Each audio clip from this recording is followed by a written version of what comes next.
So the petrous part of the temporal bone.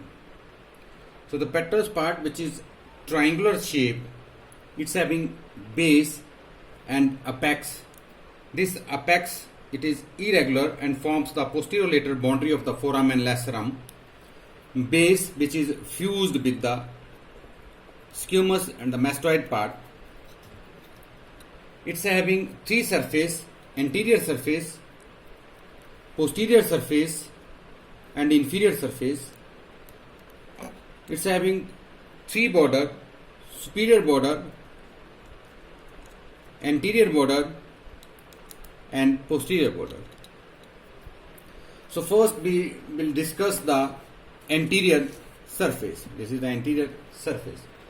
So the anterior surface of the petrous temporal bone, it bears a impression. This is known as the trigeminal cape near the apex and behind the foramen lacerum.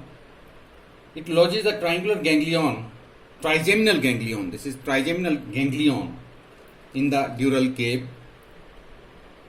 Posteriorly, it's having a depression, and then it is a eminence. This is the eminence.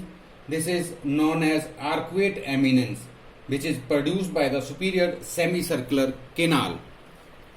Laterally, it's having two groove or the hiatus. Medially, this is the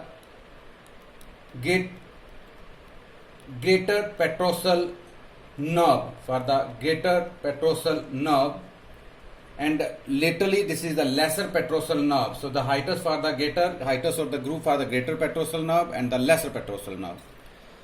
So this greater petrosal nerve, or the branch of the facial one, it passes forward, then from the pterygoid canal and lie in the pterygopalatine ganglion. So it mainly for the scletomotor action. Then the lesser petrosal, it moves further and passes through the foramen ovale. This is foramen ovale. Then joins the otic ganglion. This is the place where the otic ganglion is present.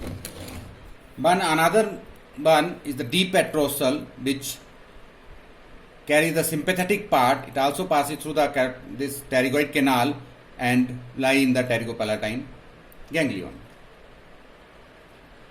Then further, the lower edge, it is seen to be in the squamotympanic. This is squamotympanic fissure and divides the petrotympanic and the petrosquamous parts.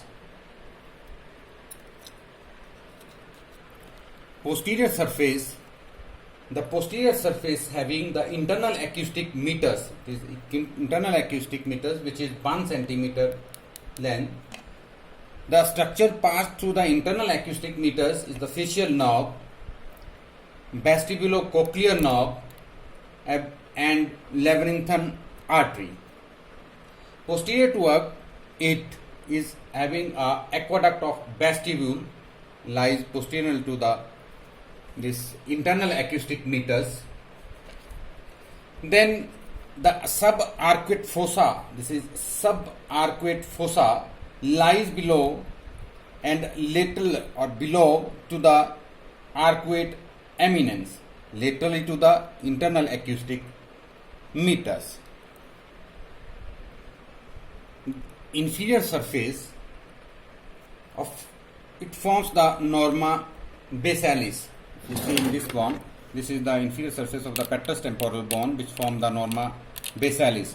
So basically it's having the carotid canal. This is carotid canal, jugular fossa, and this is the lower end, the lower opening of the carotid canal, and the upper opening, it lies in the apex of the, this is the apex of the petrous temporal bone. This is the apex, which is triangular shaped and also form the posterior lateral boundary of the foramen lacerum. So the internal opening, upper opening, it lies in the apex, and the lower one, it lies in the norma basalis. So this is the opening of the carotid canal, and posterior to the carotid canal, the jugular foramen is present. This is jugular fossa or the jugular foramen, and then the foramen lacerum, which is a short bite canal of 1 centimeter long. It's 1 centimeter long. The lower end is bounded by the posterior lateral by the apex of the petrous temporal bone. This is the apex of the petrous temporal bone. Then tympanic. This is tympanic part. This tympanic part, it's having two surface. One is anterior surface and posterior surface. The anterior surface, it is lies below to the mandibular fossa and it is the non-articular part.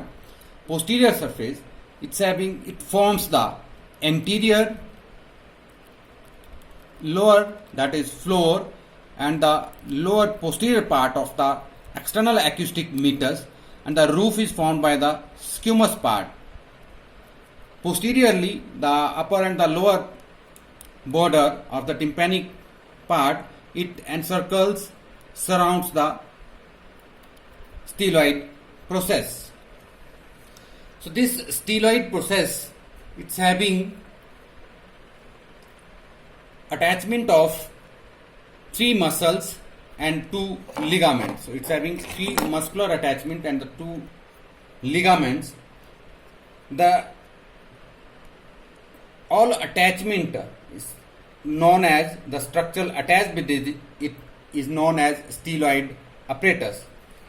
So the structure attached, the 2 ligament, these are the stylohyoid and the stylomandibular ligament. 3 muscles, the anteriorly, this one is styloglossal muscle, styloglossal, and posteriorly the 2 another muscles, one is stylohyoid and another one is stylopharyngeal. So 3 muscles, stylopharyngeal, stylohyoid and styloglossal. The 2 ligamental part, stylomandibular and the stylohyoid, they are attached with the styloid process or the styloid apparatus. Above to it and below to the mastoid process, there is a foramen. This is stylomastoid foramen. Where the facial knob, it opens up, lies in this foramen. Another, the external carotid artery, it also passes anteriorly to this styloid process. So this styloid process is a long, slender and pointed bony process projecting downward, forward and slightly medially from the temporal bone.